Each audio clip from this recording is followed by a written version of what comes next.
Rogers and Benning will be back in 30 seconds.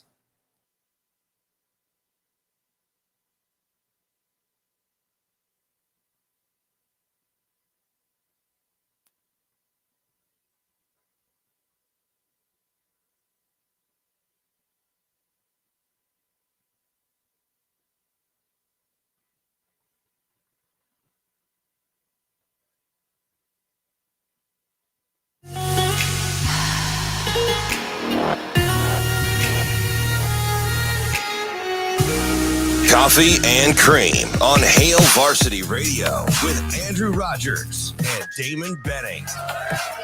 Fade away. Oh, showing a little touch on the baseline. He's fired up. Quiet so far. He had 11 points in 13 minutes the other night in his return as Aikens hits the three. With Aikens and Hall out there, this is a different Spartans team. No, there's no doubt about it. Shireman. First made shot of the ball game for Shireman from downtown. Alexander. That's a three. Fresh off of career-high 7 triples. Trust there on, hey, can I play you with foul trouble or not? Inside, Kalkbrenner with a 2-hand flush. And that's back-to-back on this end for the 7-footer. For Creighton over the last 3 games, including this one. Kalkbrenner. Kaluma hesitates and puts it in. And he has his first double-double of the season, 11 points, 11 boards. Just love how Kaluma has moved around off of post-ups from Kalkbrenner to free himself up. Really good from Kaluma. He missed it. 3-point game. Does Wisconsin foul here at some point? A 3-point lead. Gets under 5. Hepburn cuts the pocket of Cooper. Up the floor, it's Gilmore. He'll go in. The wave off the dunk, but that's the game. Coffee and Cream in the morning on Hail Varsity Radio, powered by Currency. He's Damon Benning. I'm Andrew Rogers. We have Shane Schillerberg on the board. We appreciate you joining us this morning here on Hail Varsity Radio from the H&H Chevrolet stage at Hail Varsity Club. We are back, and a big day in sports yesterday. But before we get there, I told everybody yesterday, DB, I'm a newbie to the area of Omaha when it comes to food, and I checked out Omaha Tap House last night. Caught the Nebraska game, caught part of the Creighton game. So you were downtown? And I was or downtown. Were you 156? I was downtown. I don't like going downtown, not just like in Omaha, just downtown in general, no matter the city. Parking downtown is always a hassle. Yeah. And I had to park like 3 blocks away. But it was worth it because the food there was pretty good. Yeah. Did you get your steps in? We did.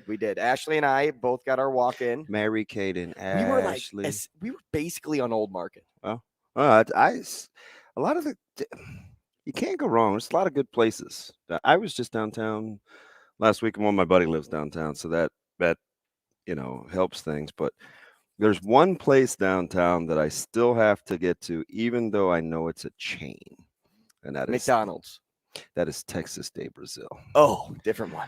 Yeah. So, but I have to carve out about 4 hours. Maybe go there. Maybe a little bit. Oh yeah. Well, probably 2 for sure. I mean, I could get to 3. I went to Fogo de Chão, which is a Brazilian steakhouse in Kansas City. It's the closest one. I sat for 3 hours. I'm gonna get my fill of protein. They just bring you meat. I can't imagine sitting down and eating. Well, it depends on who your company is. I mean, the company's schmumpany. I mean, we blow through a show in 2. Yeah, but we're not eating. Well, you take your time. You're not in a hurry. You walk down and get them all. You don't run down and. I got to tell you, last night I was kind of in a hurry to get home because I wanted to sit on my couch and watch the rest of the Creighton game. Well, it was over at the half. Right. So, I mean, I'm glad you. So I made it for the first 5 minutes. So what happened in the second half is you just charted statistics. You charted statistics and runs. Right. I mean, I saw Kalkbrenner block for the 6th time, and I said, all right, that's probably enough of this game. So at what point, and I was just being funny because both teams offensively, well, the home team and the state team in Nebraska and Seton Hall, I was scratching my head at their shot selection. So I was just having fun with some of the images on television. And Sheen Holloway, Seton Hall's coach, had this crazy look on his face, but he was mad because because it was 27-12. Well, this was early. This was before. Was it before that? Yeah. And I'm like, I tweeted out this picture, this look that he had on his face. I was like, he must be thinking about his team shot selection. Do you think people have a similar photo of you standing on the sidelines, West Side football? I don't know. I mean, am I animated? Kind of. Yeah. It depends. Like I don't. When you get animated though, it's passion. I don't think it's like, I don't think it's anger. I think the guys on our team probably think of me as the rational one of the bunch. I don't know if that's scary or not, but except for at the half against Lincoln Southwest at home in the playoffs, that was not that halftime. So if somebody took a photo of you at half, you could well, put it side by side. allegedly our film guy, and we have one of the best in the business, like filmed it. So I think a few of our administrators have seen it. It was one for the ages. I get like that probably 2 or 3 times a year if it's not work related, because there's been one of those already. But outside of that, we're good. We're good as we welcome ourselves to the Omaha market. And I was just about to get to that. We are newbies now in town, 590 AM ESPN Radio here in Omaha. Kind of newbies, yeah. But officially today is the day. Happy New Year to those in Omaha that didn't hear us say that yesterday on ESPN Lincoln. Do you enjoy you're not old enough to remember Kmart, are you? Yes, I'm old enough to remember Kmart. Do you like the blue light special for our folks in Omaha? I actually got lost in a Kmart one time. Did you? And were you looking for a waffle maker? No, I was looking for my mom. I probably was looking at a waffle maker. You weren't one of those kids that had like the leash thing that was like the. I needed one because you weren't touched enough as a child. Huh? You get touched a few times, you stay close. I got the wooden spoon. Oh yeah, yeah. You growing? Do I seem like a wooden spoon guy? No, but you do have a certain amount of mature, like, discipline to you. So I imagine it wasn't all loosey goosey and free for all as a kiddo. It was wash your mouth out with soap. Yeah, it was the wooden spoon. I never got the belt. I didn't really. Mm-mm. I didn't ever understand the soap thing. I mean, I get it in theory, but that's not that bad. I mean, maybe if you're getting like the high end stuff from Bath and Body Works and you're eating cinnamon rolls. I mean, unless you're like the kid on A Christmas Story, because outside of that, bar soap. Yeah, because you graduated from like Lye and stuff. They weren't using that. Like, yeah, I don't think anything bad was going to happen to you. No, but I got lost in Kmart looking for my mom. I don't know what I was doing, but 3 aisles over. Were you looking for like I'm going to guess you were looking for a SpongeBob toy. Could have been. I don't know. It was way back when. I was probably talking to a stranger. Yeah. They always said that. They said you have to stay close because you'll just walk off with somebody. Stranger danger, stranger danger. You're that kid, huh? Yeah. Were you? No. Kind of stayed true to yourself. Been the same my whole life. Yeah. Very particular. You haven't changed. Haven't grown up either. Very particular about who we fraternize with. Did you see there was a clip on Twitter last night? Actually, a buddy of mine sent it to me. And it was the leg of the dart throws. Yeah. And are you a dart player at all? No, but I do have a dart board. As a matter of fact, it has put some pictures up in the basement finally after however long we've been there, 3 months. And there is still a perfectly good boxed dart board. Cork board? What does that mean? Cork? Yeah. Like it's made of cork? Oh, I don't know. It's not plastic. It was a gift. I'm not buying it. Does it have metal tips or does it have plastic tips? I haven't opened it. It's still out. Is it light or heavy? Is it electronic? Why so many questions? Like, what are we doing? We're just trying to figure out if it's cork or what are we doing? What are we doing? I don't know. I think it's plastic. Okay. I think. Does it look like it keeps its own score? You got to get a cork board. There's a lot going on right now. This is so above my pay grade. But I have a couple of friends. Okay. One will probably make himself acquainted with this show, Oklahoma Tyler, my buddy T. Mose. Still yet to call in. And Alvin Mitchell, who he's got some great kiddos and who's coached my boys forever, are dart players. They are guys that carry cases. Like with their own darts. Yes. And they when you say case, aren't they like little box cases? Like it would be something that you'd see Alvin in the it's not like you're going to work and you've got like your portfolio in there. No, I know, but it's it's like a little briefcase. Yeah. I laugh every time I see it. Well, people carry their own bowling balls. Do you laugh at those people? No, because my mom bowls. So if your mom played darts, you wouldn't laugh at those guys. Probably. Well, they're my friends, so I can be condescending to them. But so if they carried a bowling ball, though, I don't know. It depends. They get their finger holes measured and get the right shoes and do all that. Yeah, maybe. Didn't they wear the gloves? The ones with the cutoff fingers? Yeah. Those are hilarious. Those guys, they talk trash. What about like weightlifters with gloves? Full disclosure, I don't even know how we got on this, but I watched the show. It was on ESPN or 2 or one of them, where they hired a coach. Where is he? Wake Forest? Somewhere.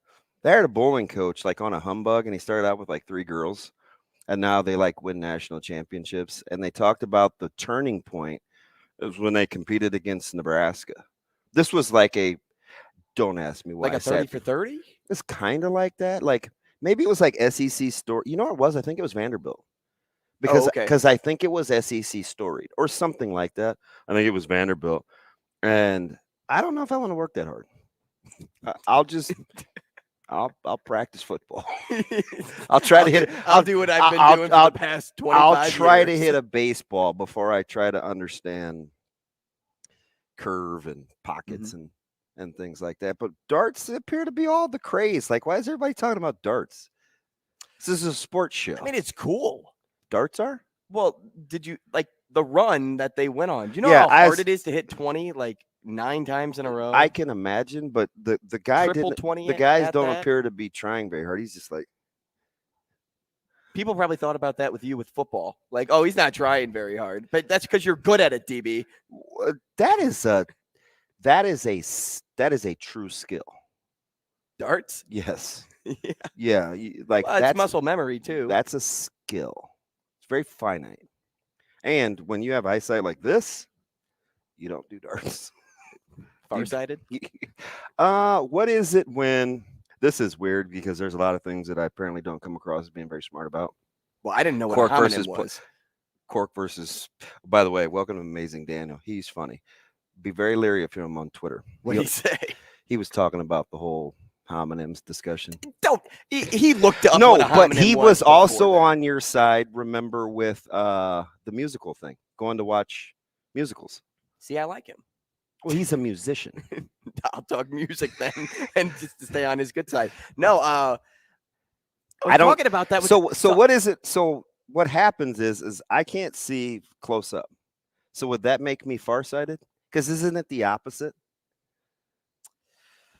If I could only see, you're asking the wrong guy. Wow, you don't know anything either. I'm glad everybody tuned in to get all this knowledge.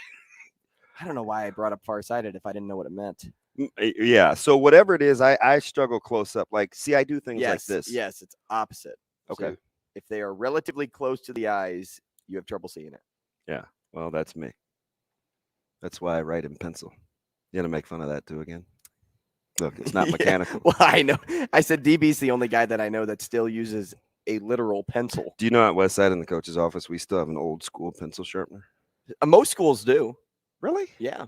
Well, I guess just the older ones. I thought it's a modern just school, put it in the thing. Yeah, no. I did have an electric pencil sharpener too. If this was a sports show, it'd be different. But do you know what was sharp? There goes my fiance in the comments letting us know what farsighted means. Is she smart?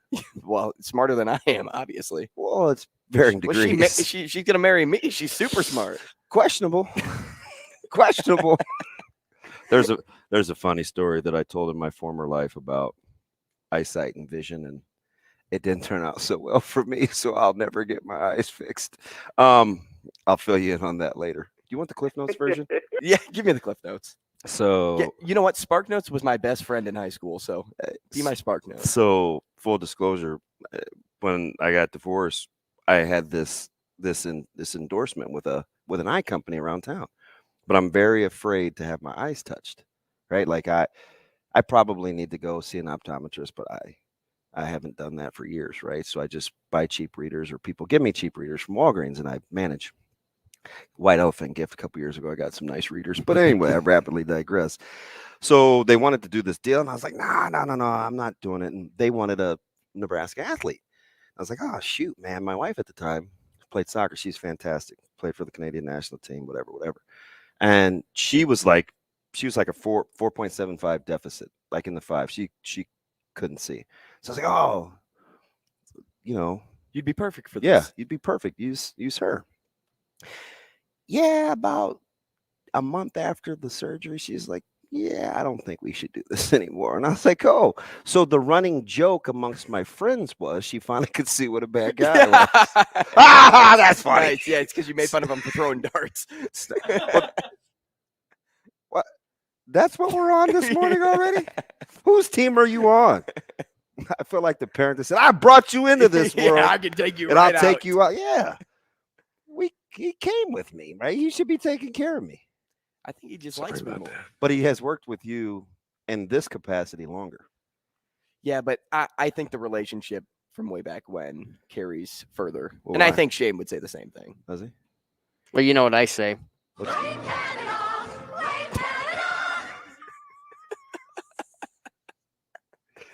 Hey, you know what else was great yesterday? She's from Toronto.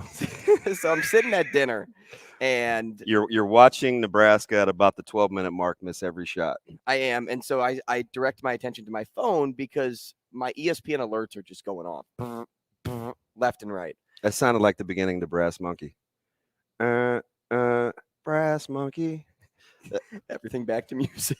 Brass monkey junkie. Oh, you're quick this morning. Yeah. We're not even friends. Yeah, now you guys are. There is a wall, a literal wall between you two. Yeah, we're good. No, and I'm looking down at my phone, and it's goal scored by the Blues. Goal scored by the Leafs. Oh, that was a 6-5er. Goal scored by the Blues. Yeah. Goal scored by the Leafs. Well, long story short, I had Austin Matthews and Jordan Kyrou to score last night. Yeah. That bet hit. I parlayed it with Ovechkin and Tage Thompson to score. Yeah. Also hit. Ovechkin to find the back of the net at some point is typically a good. Right. Was it an anytime score thing? Anytime. So I noticed, like, I know the Mississippi State, Mike Leach. I know you were intentional with your lids. You're wearing the Blues. Is that because they got the 6-5 OT? Nope. Just because I hit $350. Whoa. Yeah. Where are we going to lunch? Anywhere you want. So I guess we're going to that Brazilian steakhouse no, place. You don't want to do that one. Because we'll be there for 4 hours. It's $55 a pop. Well, yeah, I'll still have $250 to spare. No drinks, water only. Yeah, so it was weird. It's like you're watching, some of these sporting events. It happened to catch a little bit of that because I was watching. I don't know why I varied over to hockey, only because I wanted to see two hot teams. The Stars had won like 6 in a row, and the Kings had have like 7 consecutive games with points, right? So I wanted to watch Kings and the Stars, and obviously at intermission. That's a hard game to look at to bet on because you're looking at Onier in net. Don't bet on it. Which is why I didn't. They like him though. Like they like Jake. Yeah, as he's really good. Yeah, it's gonna. Well, that's what I'm saying. I mean, he's so good that for me, I like to bet points and goals. I got to stay away from games with good goalies. That's why I stay away from Igor. You know where I'm going with this, Igor, right? Igor, right? Shesterkin. Yes. Go ahead. What did I say way back this summer when we stumbled into hockey talk? You asked me. We weren't even doing shows together. We were just doing podcasts. And I said, was it your sleeper team? Keep an eye on them as the sleeper team. Where are they at in the standings? They are 3rd in the West. And you made fun of Jonathan Quick. The Quick and the Dead. I mean, he's what, 80 now? Hey, so I got to tell you this because I'm a total squirrel, and you'll get used to this. So my guy Steve, he's been with me forever on social media. I say that like we're in a relationship, but I feel like we are. So this picture the one that he tweeted, is from a YouTube video where we were discussing the surgery, and we were in a knockdown, drag-out fight on the way there. And I had to sit there and listen, knowing what we were going through. So he likes to remind me that I was not in a good emotional spot right there. What year was that? Like a huge waste of time. 11, maybe? 2011? Yeah, 10 or 11. 10, 9 or 10. So pull up the picture one more time. I never took you as somebody that would wear a button-up shirt with the collar popped over and the sweater right underneath. I never took you as that. Do you know I wore a suit every day for probably 6 years? Is that when you worked at Westside? No, when I was with the school district, OPS. Oh, that's right, OPS. Yeah. You wore a suit every day. Every day. But the sweater? That was casual. That was a Saturday morning. That's casual. That was a Saturday morning. You look like you got beat up in the parking lot. Wow. I see how this is going, right? Like, welcome to Wednesday. Welcome to Omaha. Wait, what? You seem very hurt right now. You gonna be all right? Hey, get your guy. He's your guy. Thank you. I'm just here in the car. I'm just here for the ride. By the way, driving on through. Who had the better eyesight last night? Michigan State from 3 or Creighton? How funny was it yesterday that we were talking with Will Teeman about? Yep, you brought it up. Watson being the X factor, and he just took over in the first half. So it's not funny because you played the second half. I felt like Bellevue West Side the other day. Caleb, we were talking after the game, and he's like, "Man, I can't believe we got off to that kind of a start. We were this, we were that. We played the second half even," and I was like, doesn't count. First half, you're down 30. Well, so I felt like, I know I'm terrible, right? But I'm looking at this game, and I'm like, I'm watching Nebraska offensively in the second half, and I'm thinking, what was wrong with the shot selection in the first half when we were going like 1 of 11 from 3, right? And conversely, at the same time, about 35, 40 minutes later, you're either split screening or you're watching on a different device, and I'm watching, and not obviously 2 different styles. One team's built and predicated on defense. The other team is about shooting it in space and pace, but they hadn't been shooting it well outside the last couple of games. But apparently that offense may be back. Yeah. How about the shot selection early? They didn't shoot the ball from within 25 feet. And I was like, I'm feeling pretty good tonight because if we're open, we're letting her rip. It's like going to be one of those nights. And Seton Hall figured it out, as did Nebraska. Well, and you mean Creighton? Seton Hall figured out that that Creighton was here for the long run. But yeah, sure. Right. Well, shooting the ball, I meant Creighton. I wanted to talk about both losers, Seton Hall and Nebraska. All right. I'm that sorry. Because you've been sitting in the loser's chair all morning? Yeah, I'm yes. I'm tickled that you two crack each other up tonight, right? Or this morning, right? It's a beautiful Wednesday. It all started with the new lights. It all started with the blue light special. We do have the blue light special right above us. It does have a cooling effect. Is that why you're sweating on the nose? No, that's because I'm stressed sitting next to you. At least you don't have to follow the light around. Hey, we got an awesome show planned for you today. Brian Christopherson coming up at 8, Kevin Sjuts at 8:30, and then at 8:45, we're playing 2 for You, presented by Dingman's. So make sure to give us a call, 888-638-4876, right around that time. Our poll question of the day, DP, way back Wednesday, what's the best sports history moment of today? Today's history in sports. Are you going to read the questions, or am I going to have to No, I'll read them off. Shane started giving the bed music. You know we got hard outros around here. We do. The 3 spots on this list are Rogers Hornsby to the Hall of Fame, Michael Jordan hits 30,000 career points, or the Admiral David Robinson blocks 14 in an NCAA game. I'll get your thoughts on that next on Coffee and Cream here on Hail Varsity Radio.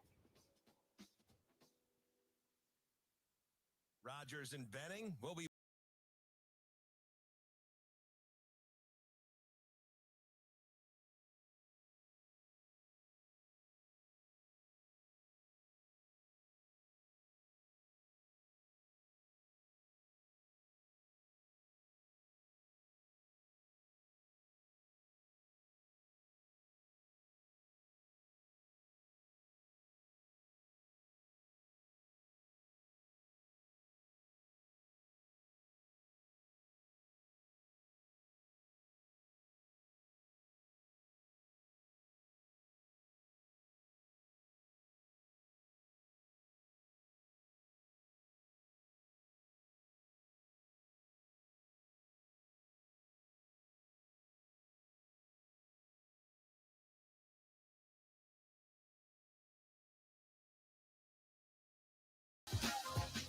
Rogers and Benning will be back in 4 minutes.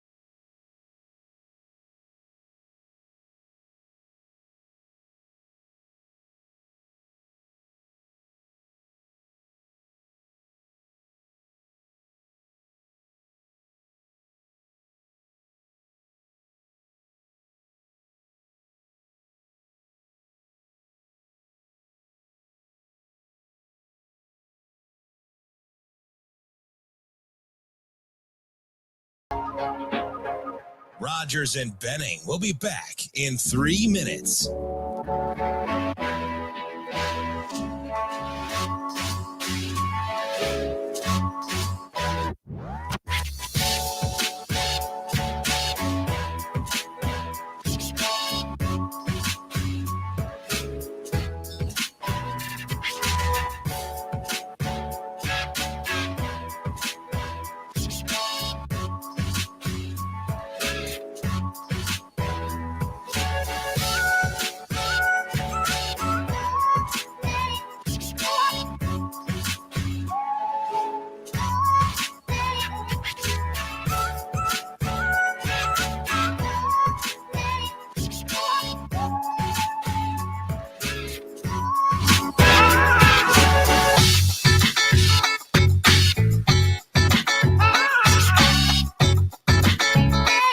Rogers and Benning will be back in 2 minutes.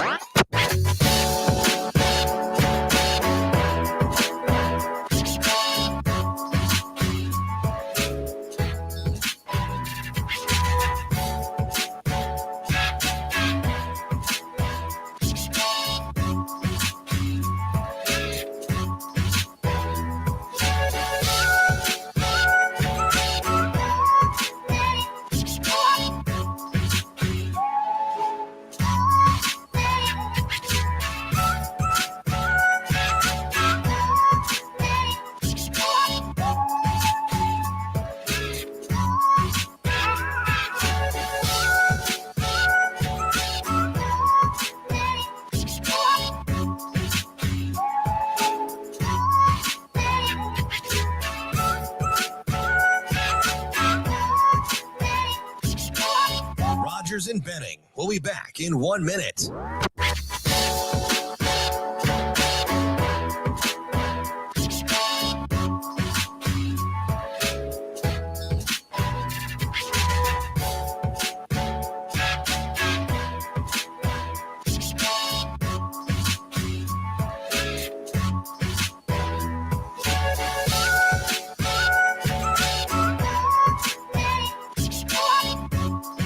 Rogers and Benning will be back in 30 seconds.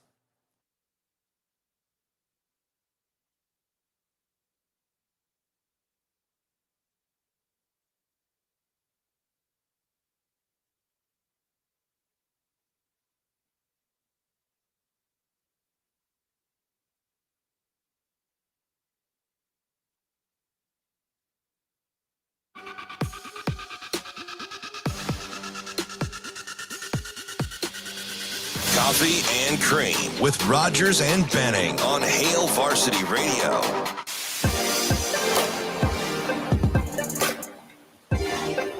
We are back, Coffee and Cream in the morning on Hail Varsity Radio, powered by Currency, live from the H&H Chevrolet stage at Hail Varsity Club. We thank you for joining us this morning, Wednesday morning on 590 AM Omaha Radio. We had some technical difficulties in the first segment, so I believe we are good to go. Let us Shane, know. how we doing? Thumbs up, thumbs down? We're working on it. I love your patience. It's a trial run too, because we're doing something really unique here by recording remotely and sending signal multiple different ways. Building a whole radio studio. Building a radio studio from scratch at a restaurant. So just bear with us. Guaranteed by next week there will be no hiccups. we'll be good to go. Well, Hey, and do you know I wore a XXX warm up? To leave room for mix-ups. and it's a learning Is experience. that right? Room for growth. Oh, okay. It's a learning experience But yeah, that. for all of us here working behind the scenes, as Hey. in me, Sasha, Hey, why are all you? the Why are engineers. you talking? I'm just saying it's Nobody asked just you. have a little bit of Yeah, patience. good. Now DB's hostile after the first segment. All we've got is just Some a animosity little in the room. patience. Hey, I asked. Something. You know why we're not? taking You know why slow. we're not on right now on 590? So we're not on.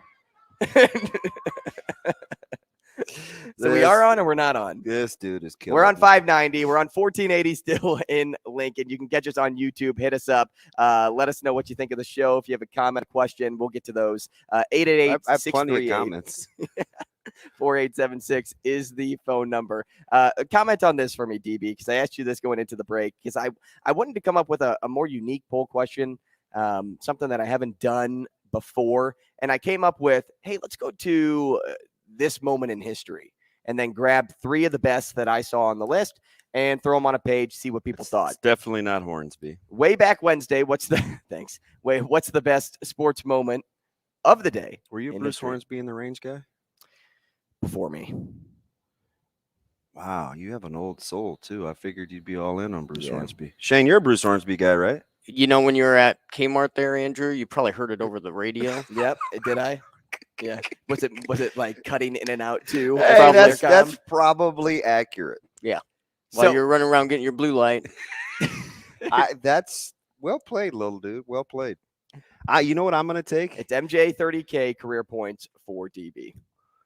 Only because I like him. I'm going with Jordan. It's pretty David good. Robinson's is more impressive, Mhm. but I'm going with Jordan. So there you have it. You can. I just poo-pooed 30,000 points. You did. You can vote on that poll question at HVarsity Radio on Twitter. We'll get to the results by show's end. Now, yesterday, of course, was a big day for college hoops, and Creighton did steal one. We'll touch on Creighton and Nebraska one more time. Like larceny? They did. They didn't steal one. That was not stealing. Okay. Let's date it back to maybe the previous 6 games before the winning streak. That was a bludgeoning. You were kind of high on Seton Hall coming into the game.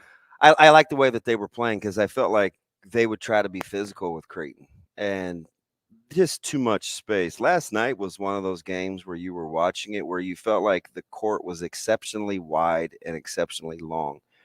Creighton was getting shots without like Seton Hall bodies closer, having the ability to touch them. It was just going to be one of those nights. I mean, they shot 40% from the arc. Yeah. Shooting 50% from the floor. They missed 16 threes and still shot 50% from the field. Mm-hmm. Yeah, shooting well, of course, works wonders for this team. But I'd argue their ability to get stops has been most impressive over the last 3 games. I mean, you can, when you shoot well, of course, the lead will extend when you're playing good defense. But keep in mind, this is a Blue Jay bunch that has won games by 22 points, 15 points, and 22 points over the last 3. Starting to get it going. When you shoot 18 to 30 from 2, you're probably in just a good lot of stops. You have, like we talked about with Kalkbrenner, 6 blocks down low, which he is irreplaceable at this point. Outside of Zach Edey, find me someone better defensively than Ryan Kalkbrenner. But I don't think they love the fact that they gave up 39 in the second half. But intensity can waver. I get it. Also, substitution patterns change a little. I was going to say the last 5 or 6 minutes of that game, you had your benching as well. Yeah, but if you're playing the long game, which I think the Jays are, right, getting into March, gonna have to. Mm-hmm. I always say that, and then I look at some teams like Kentucky about a handful of years play 6 guys. Yeah. Mm-hmm. So I think depth is only a factor unless you suffer from injuries. But man, you'd like to see a little bit more. You would like to see some consistency off the bench. Arthur Kaluma gets a double-double. Nemhard dropped 14. 4 different Blue Jays ended in double figures. 24 points off turnovers for Creighton. 17 bench points, which adds to what we were just talking about. Their biggest lead was 32 in this game, but the assist-to-turnover ratio, 22-11. You can settle down with that. Yeah. You can get behind that. You'll take 2 to 1 any day. I'll take 2 to 1. On the other end, over in East Lansing, I should say, after coming off a rivalry win over Iowa last week, you would not expect the Huskers to come out in this one flatter than a soda left out overnight. Yeah, but I did think, when we talked about the line, and I'm like, that's too low, right? It just didn't. I felt like. What did it close at? 7.5? I think 7.5. It seemed like Michigan State was due because they're trending in that direction, right?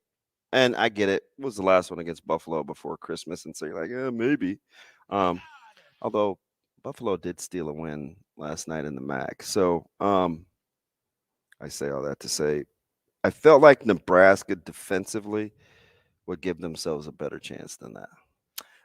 It also doesn't help that they were settling too much with jump shots and just trying to come back in the game too early, because when they got down, they were like, oh, we got to shoot the 3 or we got to take a long 2.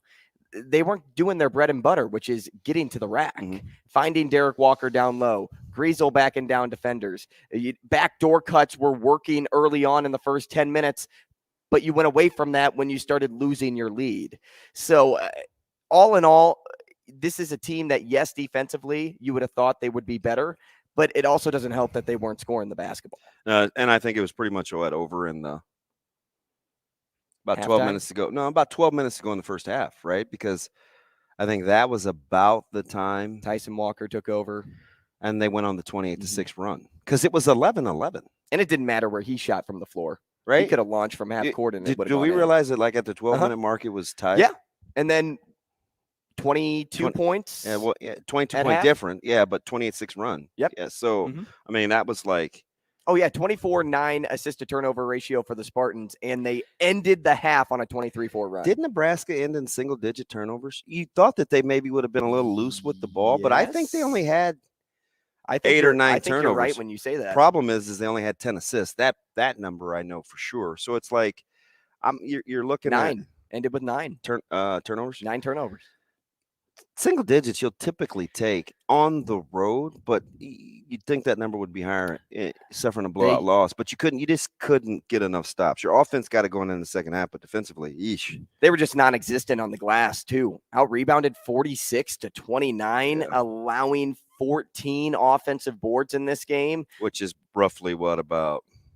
Michigan State had 18 points via second chance. So that puts Michigan State about 14, 15 more shots than Nebraska? From the floor? They shot 65 times, I believe, and Nebraska shot in the somewhere. 50s. Yeah. It doesn't matter really when you look at the stats. Well, when you shoot it that well, but a lot of times volume will get you too, right? When you're giving up second chance opportunities. But I guess the bigger key stat is second chance points, not necessarily second chance opportunities, although you can make the case that is times that you don't have the basketball. The Huskers fell to 8-7 overall on the year, 1-3 in Big Ten play. They'll look to bounce back against Minnesota, who's arguably the conference's weakest team at this point. Although, don't tell that to Wisconsin. Amen to that. Amen to that. That game taking place on Saturday. Now, before we head into break here, in the first 12 minutes, there was some exciting basketball for Nebraska. Is there anybody more fun to watch on the sidelines than Tom Izzo when he's mad? I mean, he is pretty animated. So I feel like every wrinkle on his face is popping out on the screen. Yeah, that takes me back to the time he got kicked out in the Christmas sweater, right? It was like, wow, they just got mad at the angry elf. All I could think of was Will Ferrell when he must be a South Pole elf. You're a child. Fran McCaffrey is probably a close second to Did Tom anybody ruin a good shoe game better than McCaffrey? Him? And how about the photo that just really God, called him those out? black and gold Air Force, those were sweet. And he just looked like they just did not belong there. They just weren't there. Hey, Matt Rule got 2 more recruits yesterday, Hey, big and day. Nebraska continues to find ways on a bunch of top-tier recruit lists. That's next.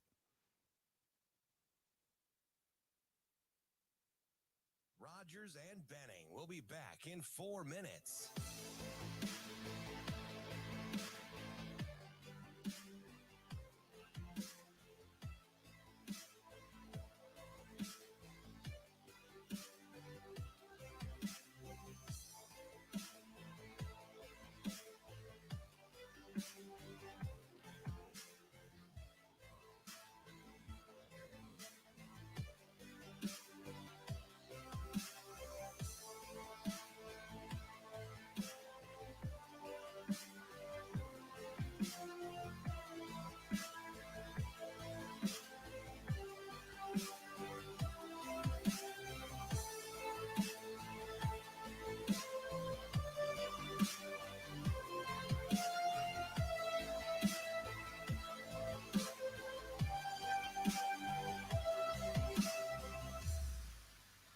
Rogers and Benning will be back in 3 minutes.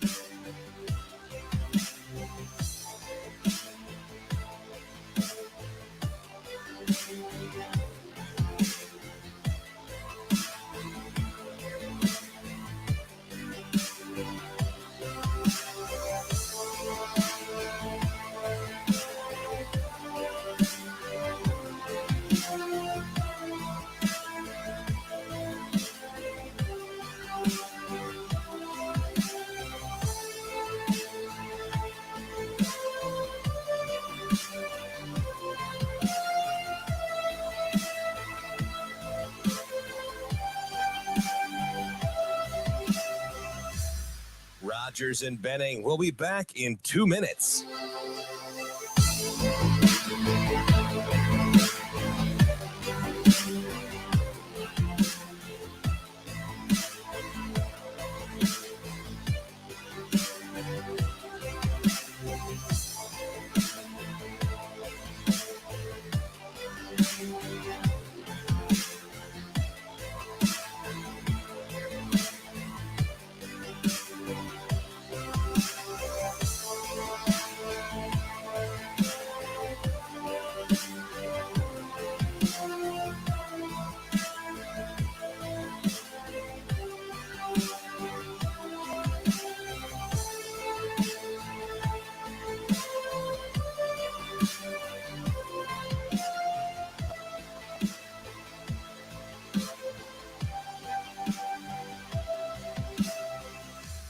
Rogers and Benning will be back in 1 minute.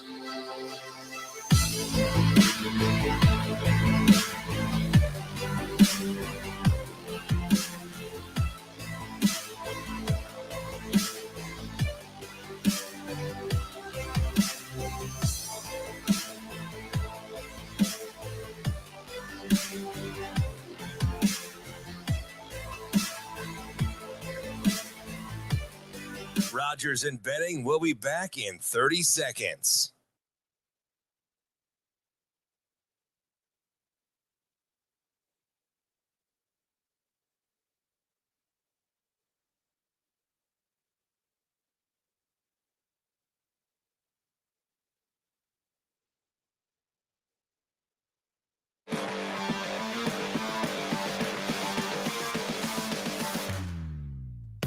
Coffee and Cream with Rogers and Benning on Hail Varsity Radio.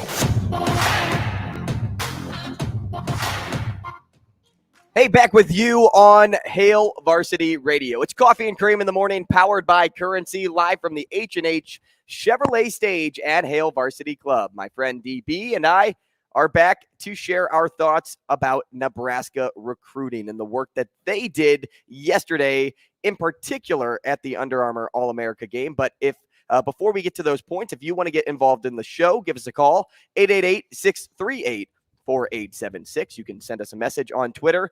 He's at Damon Benning. I'm at Andrew Rogers TV. You can also hit up the show at Varsity Radio on Twitter. That's where you can vote on the poll question as well. If you're live on YouTube, feel free to comment in. We see all of those comments come through. We appreciate you joining us, and you get to see the blue light show as we were talking about in our first segment. It's a special. It really looks good with my hat. Oh, Lord. Look at this. Really? I mean, I'm glowing. Shane, who sings that song, He's So Vain? You're So Vain, Carly Simon. Yeah, see that? Is this dude not a musical Rolodex?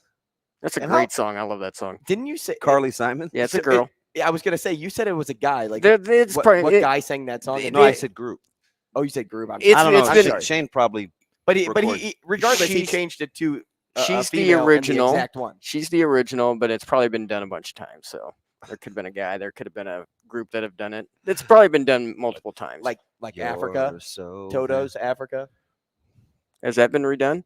It was redone by Weezer a couple of years ago. Oh, nice. I didn't hear Right? that version. Who? Weezer. Don't throw your pencil at me. I'm like, it's behind the. Thank you. You're welcome. Weezer, like Buddy Holly. Buddy Holly is now no longer with us. What do you mean? Weezer? They sung the song Buddy Holly. Oh, That's probably their first popular song. I thought also the individual. was we going La Bamba Ba-ba-da-la-bamba. or too soon? Was he on that plane, Shane, or was it just that he was in a plane too? I don't want to get that one wrong. Were Richie Valens and Buddy Holly together, or was it back to Don't back ask accident? me. That's celebrity. Maybe I deaths think are it not was. my thing. That's a game we should play, dead or alive. Because if you ever want to beat me in something, play that one. I'm not good at it. It's not I like can, the I bowl, can beat you in not other like the things. bowl games. Oh, man. $13 breakfast, Speaking here I come. of those bowl games, quickly, for those that remember, we filled out our bowl brackets. Not really brackets. We just picked winners of Winners, each game. Yes, And outright winners, not outright ATS. winners, 42 games. And DB ended with 26 going into the national title game, has Georgia. I still want to know if that's good. 62%. I'm talking about just picking winners. Yeah, That would be great if it was ATS. I just want to know, like, do people think that's good just picking winners? Let us know. Hit us up at the show. Shaner has 21, right? And Yep, I have you both 21. 21. We both have 21. Both have Georgia. And on the morning dump yesterday, he made me go first for my point total for the tiebreaker. I got you. I got some advice Yeah, yeah. before we did our picks. Give them nothing. He prices right me. Oh yeah, yeah. He totally you did. got it. You're praying for points. However, galore. Technically, if it's the under, Shaner would still lose. But since we're not actually prices right rules, because he it's would win. closest to the. It's just thing without closest the- to the number. Yeah, that's Right. without going over is prices on the right. prices right. Yeah. So Hey, so, well, between the two of you, he'd still win because can you have two losers, or does somebody have to win? A loser. That's somebody's buying breakfast. That's what Coach Osborne said to me once, didn't he, Shane? You know how it sounded. He's probably said a lot Loser. of different Mhm. things. You know, It's like- Loser. just like it was. Wow, It was just one lick on an ankle. sort of. Hey, This is a big deal. so we're looking at what happened yesterday with Linhart and In Nation. Nation, and good lists from both, and Linhart comes back into the fold, which was a crazy recruiting deal with the previous staff and Right. the current staff. It helped a lot that Rule and a lot of the coaches hail from the same area as Leonard. Yeah, Easy to relate to there. I would agree with that. But if you look at kind of what they're doing defensively, and I think this was before signing day, and I was like, gosh, it seems like they quietly have kind of rebuilt this defense. They still have some O-line to go get, and I think you still have to address the wide receiver room a little bit, but and they continue to add to it, because I was just jotting down kind of what they brought into the fold. And these are the non-secondary guys on defense, right? With Judy, Borders, Van Poppel, Noonan, Wallen. You got Prince, Leonard, Fields, Rogers. I think I'm probably missing one. But you look at that range, and you're going from super speedy linebacker like Fields to a big body like Judy, and you're thinking they got some range in terms of what they could do defensively, because we still don't really know where they're going to land. We know that White likes the 3-3-5, but they do have some versatility because, like we talked about yesterday with Mike Huguenin, it's all about the players in terms of how that scheme looks, but they've given themselves quite a bit of flexibility with the body types that they brought in. I think it's going to be interesting. I mean, shoot, is Maverick Noonan a 3-4 outside linebacker? Is he a 4-3 edge guy? Is he going to grow into a 270-pound? That is a luxury with a lot of these young what if players. Noonan could grow into almost like his dad, who would have been a great 5-tech, like a Justin Smith type in a 3-man front, and 5 techniques are hard to play, by the way, for those of you that like football terminology, but especially schematically. But either way, we won't get into that. How are those guys going to grow in terms of frame? Van Poppel's a big guy. Judy's a big guy. Jackson's a big guy. There's range, though. I look at Fields and I'm like, he has my attention.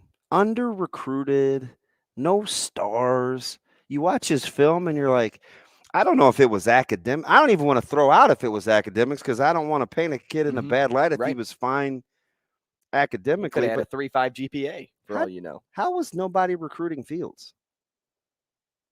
Do you watch his tape?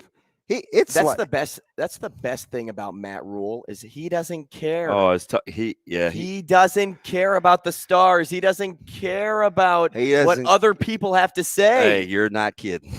He's like, this guy's for me. You are. They did such a phenomenal job of building an island of misfit toys. Now it's a matter of how do you get them to gel. Well, look at the staff. He's built an island. Those are his guys. Darn near every last one of them, right? And the reason I like to even use the term toys, I mean, they're hunkering down. The reason I like to call them toys too is because a toy, if you just look at the general makeup of a toy, you can do so many different things with a toy. Yeah. And that's what Matt Rule sees in every single guy he recruits. He knows that you're not just going to stick Maverick Noonan in one spot. Yeah. How big he will could Prince maybe get? go here. Right. He could maybe go there. Yeah. And he just places people around. It's a puzzle that he's still building, which is an all enticing picture for what next season's going to look like. For sure. And which really puts a premium on the D word, right? Development, because I think Nebraska fans, if you poll them, hey, what's been the missing link, and if quarterback play isn't the first thing, then it's gonna be development. I think probably 1, 2. So I mean, for those guys, they appear to know exactly what they're doing, because what we hear back-to-back guys say yesterday when they committed in Cam and Nation is, well, they have a plan. We talked about this 4 weeks ago, right? When we said it just seems like they know it. I was giving you the example of the comps after junior day. Hey, I want you to look like this. We have a guy that did this, and so I think you fit in ours. And they were doing that with all the different guys that they had in the room. And I'm like, they appear to have a clear-cut plan on what, and then to hear the recruits, I think, reiterate that is really, really interesting, because I don't think whether they win or lose or whatever the success is in the win-loss column, I think you'll know how they want to play football. And I'll be curious to see if that's good enough. Good enough isn't the term. Will that sustain the Nebraska fan base until wins come? Because I think deep down, we just want it to look, the fan base just wants it to look a certain way. Does it look like good football? If you go 4 wide, cool, knock yourself out. If you go single wing or or whatever, knock yourself out. If you go 3-4, 4-3, 3-3-5, 4-2-5, whatever, I want it to look like football. I don't know if excluding run the ball guy. I don't, as long as it looks like football, I think that will sustain the fan base, at least for a little while. And the clearer your vision and the clearer your plan, the more you can get it to look like what you want it to. It's easy. It's interesting. You say that all of these people are coming out and saying like they have a plan. You talk with Coach Rule often, and he gives you comps, and it makes you feel like they have a plan. When you get a new coach in, more times than not, the fan base comes into the following season thinking, what are we going to get? What are we going to get? It's a great point. And everything that we're hearing, I'm still a little hesitant to buy fully into the plan, but based on there's information out there, there's facts coming out that, hey, they have a plan, they have a plan, they have a plan. It's putting the fans at ease at this point. Yeah, at least like I think there's a little bit of peace of mind that whether it works or not yet, Right, that they know what they're doing.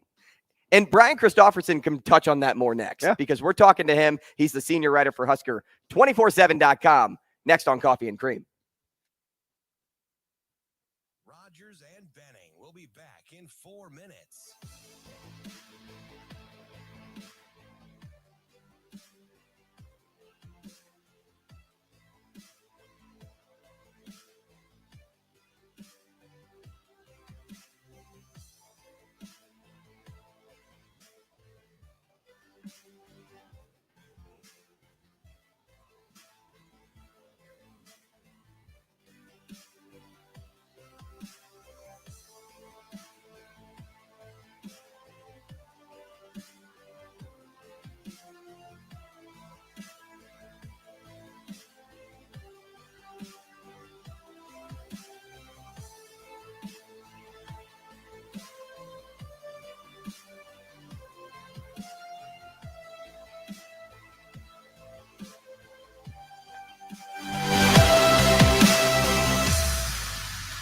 Rogers and Benning will be back in 3 minutes.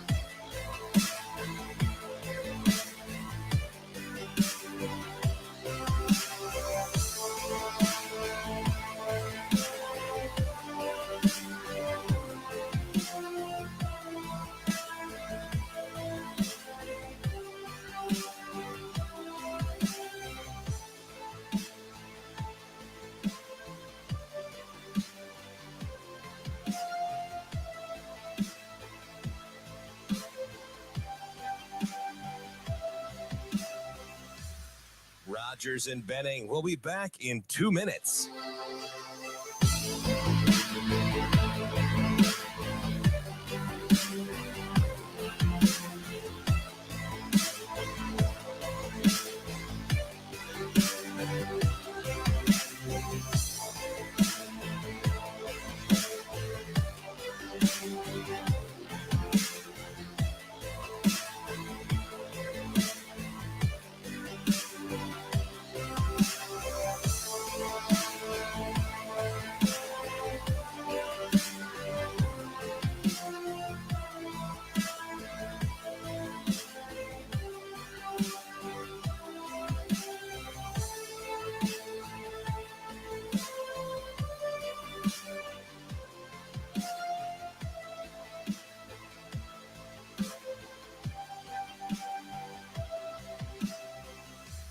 Rogers and Benning will be back in 1 minute.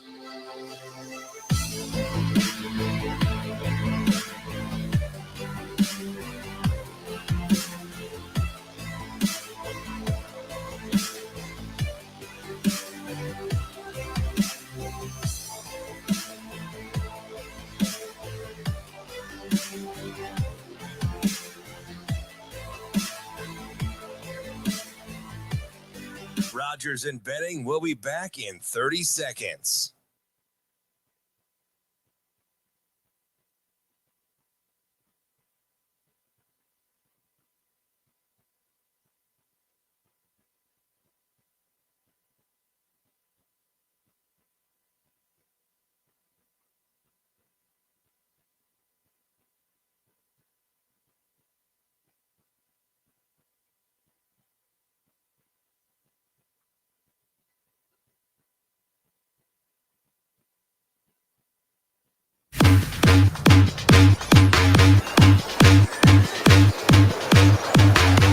Coffee and Cream on Hail Varsity Radio with Andrew Rogers and Damon Benning. Fadeaway Cole showing a little touch on the baseline. He's fired up. Quiet so far. He had 11 points in 13 minutes the other night in his return as Akins hits the three. With Akins and Hall out there, this is a different Spartans team. No, there's no doubt about it. Top of the hour on No doubt Coffee about and it. Cream in the morning. No doubt about it. It is. I like no doubt about it. I like Fardo, though. People give him a hard time. He went through a stretch one time where he would Kugler say- was great. I mean, He is great, that goes but with- like that he was goes great on the without saying. call. He's probably the one guy that I'll always say good things about, even though he gives me a ridiculously hard time. He's just really, really good at his job. Coffee and Cream in the morning on Hail Varsity Radio, powered by Currency, live from the H&H Chevrolet stage at Hail Varsity Club. And we are still navigating through some issues getting us on 590. Not sure if we're officially on yet or not. Good thing we continue to did. let Good us thing know. we did all those tests yesterday. Yeah. That was awesome. What? Hey, listen. If you can't enjoy, If the you can't have process, fun, man, yeah, find a new place. There it is. Also on 1480 ESPN Ooh-wee. I'ma Lincoln, get live this on guy. YouTube, live on Twitter. Hit us up at the show at H Varsity Radio on Twitter. But for now, let's head into our next guest, or our first guest, I should say, of Wednesday morning. Brian Christopherson, senior writer for Husker247.com. Brian, good morning. Good morning, guys. I'm a walking technical difficulty, so I'll fit in. BC, we tested. If you only knew, like you just look at me and shake your head, because normally I lose my mind, but I'm to the point now where you ever done something. He doesn't have his mind anymore. Sometimes you just chuckle. It's just gonna be one of those things, man. But how was your holiday? Are you feeling refreshed, recharged? Well, like, how are you feeling? We had a pipe burst in our basement on Christmas. That's what you want. At 2 a.m. So our basement flooded. So that was how my holidays went. Hey, so BC, not to, as we're like laughing, not to make light though, BC, but was the insurance game pretty good? We're working it out still. Everybody's got problems, it seems like right now. So we're in line, but hopefully we'll get it handled. But yeah, so that was an interesting Christmas and New Year's for us. Yeah, my sister and brother-in-law were in the same boat. Pipe burst in the basement. Yeah. We had all of our doors open, and I thought there was like poltergeist, but it was done so the pipes would have less of a chance to freeze.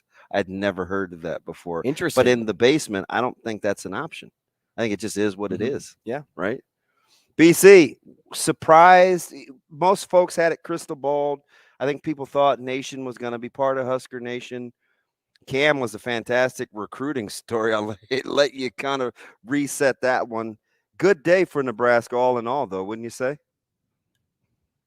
Absolutely. It's a top 25 class now for Nebraska football. And if you had told me a month or so ago they were going to be in the top 25, I would have said you're nuts. I thought they're going to be maybe top 50 at best. Cam Lenhart is a real good story. He played about every position in the front seven coming up through high school. He played at powerhouse programs in New Jersey and IMG Academy. So he's a pretty seasoned guy with, I think, a really great upside. And as people know, he committed to Nebraska back to with the old staff, had to kind of reconsider, which is a fair move considering the circumstances. But this staff did a good job, I think, selling what they're about, selling their vision, making him believe in it. And I think Nebraska quickly surfaced as his best option again. So that's a real nice get. He's a composite 4-star guy. And Ethan Nation's just a guy I like his personality. He's one of those dudes who's like, hey, we have some underrated, under the radar players in this class, but it's a good group and I want to be a part of it. We're going to make a run and win this conference at some point and get to the playoffs. He's one of those kind of guys who dreams big. So I think Husker fans are going to like him. Take this conversation one step further for me, Brian, and touch on who you think the Huskers should be tracking down, whether it's an actual player or position-wise. Is there a hole on this roster that you see that still needs to be filled? You could take that about 3 or 4 different spots, but I'll bring up tight end. It's a different position than it's been the last 4 to 5 years. There's no Jack Stoll. There's no Austin Allen. There's no Travis Vokalek.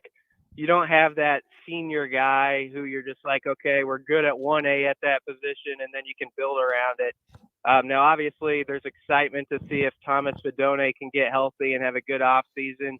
Nate Borkercher's a walk-on that the other staff liked, and maybe he can be important for you.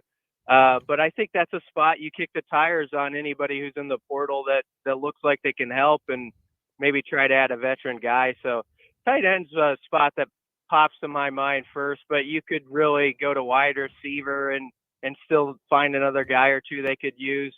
I just think there's going to still be a lot of comings and goings through after spring with this roster. The secondary right now with Ethan Nation joining it, it's got a ton of guys, but there's going to be some players who probably aren't here post-spring. So it's going to be pretty interesting to watch still how this transpires. But tight end's a spot where you definitely say it's more of a question mark than it has been in years past. But that's the way it goes sort of too when you're on square one of building a program as this staff is. It's going to be that way at a lot of positions. Basically, I was kind of walking through last segment with Fields and Rogers and Leonard and Prince and Wallen and Judy and Van Poppel and Jackson and Noonan. They've quietly kind of rebuilt this deal, right? And that's the non-defensive backs group. And you said something about Cam that kind of it was where I was going with all those different body types. He said, Cam, he's played all along that defensive line at the high school level. He's got a ton of versatility. He's seasoned. I'm looking at all these different body types in these guys. They appear to have a ton of versatility and what they can do with some of these guys. How fine a line is it for you to be versatile, but know who you want to be on defense? Yeah, that's a good question. For those of us who love labels, it's going to be tricky with this staff. I don't think they're just going to put guys in a box or anything like that for us. So we're going to have to figure it out as we go. But, I mean, that's been their MO. I think if you go back and look at what they did at Temple and Baylor, they were willing to move guys around and, switch them even from year to year. So I think there's going to be some guys who you don't know exactly what spot they're in or where they fit in Tony White's defense right now, but that's what spring football is for. And that's what, fall camp is, to kind of see, okay, this guy can specialize in this. He's got this skill set, which will translate to these type of scenarios.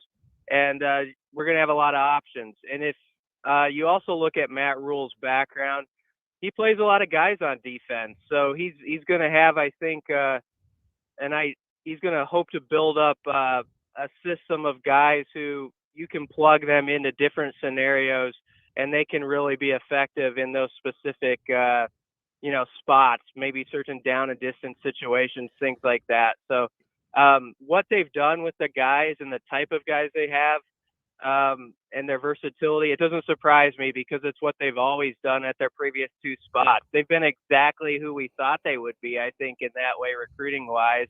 And I suspect they're just going to continue that way. We're speaking with Brian Christopherson, senior writer for Husker247.com. Brian, Adam Rittenberg of ESPN put together a really good article the other day handing out final grades for all 29 first-year college football coaches. And, we were talking to Mike Huguenin yesterday, and we obviously we're talking about college football playoff and TCU and the work that Sonny Dykes has done at TCU. Kalen DeBoer. And Kalen DeBoer is another one. There's a ton of other names out there on that list of 29, but he handed out a lot more A grades than he thought he would coming into this season.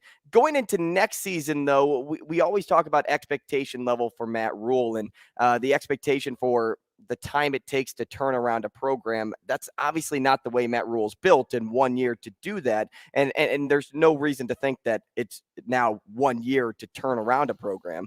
But would you say it puts added pressure on Matt Rule to succeed earlier rather than later, just based on what we're seeing right now in the sport? Yeah, I don't know. Maybe it does feel like the timeline has been moved up on when you're expected to have success as a head coach. Guys aren't going to get the runway they used to. But Matt Rule's going to have some time with this. I mean, he has a deep contract, and if you look at his track record again at the places he's been, year one has been about putting those building blocks in place, and that didn't always happen with wins right away. But he got young players on the field who grew, and by the end of that year, they were in position where you felt like next year they're going to make a big step, and they did in both his previous stops. So I'm not saying that he's going to go 1-11 or 2-10 at Nebraska like he sort of did at Temple Baylor those first years. But I do think we have to have some level of patience. And hopefully at this time next year, whatever their record is, I think the most important thing is, are we talking about some young players who we saw them get better from the first part of September to the end of November, and they're starting to play in key roles, and you feel like, okay, they've got some guys that are going to stick in this program a while, and they are going to be the nucleus for the next 2 years or so, even in this portal age. And you're going to build off that. I think that's the biggest thing of all, more than wins and losses. It's if you feel like you've got that group of players who has bonded into what is going on in this program and wants to stick around. And we always heard Scott Frost talk about get old, stay old. It was tough to do, and it is tough to do, but I think that's something you still aim for. And we'll see if Rule's staff can start to get that going with some of these young recruits where they stick around a while now and they just develop and want to stay here. You just lobbed me a softball, BC, because I've talked to you since 12 or 13. We've been doing this, and I'm inside the numbers. And I said, and I've always said, as you know, freshmen need to supplement, not supplant. You need your meat and potatoes have got to be your redshirt sophomores and juniors in this league. Nebraska with 13 seniors, 22 juniors, 22 sophomores, 13 redshirt freshmen, 22 freshmen. Those numbers for me appear to be almost right, moving in the right direction. You'd like the redshirt freshmen to be a little higher, obviously, but you're starting to get balance. Can you get inside the numbers like I'm trying to do without making any sweeping generalizations? Because I do think you need to get old and stay old to be able to win in this conference. Yeah, I get what you're saying, Damon. I think they have been trending toward that, and now it's a matter of, can this staff, not only with the guys they just recruited, but with some of the guys who are in like their second or third year, can they make those players really believe?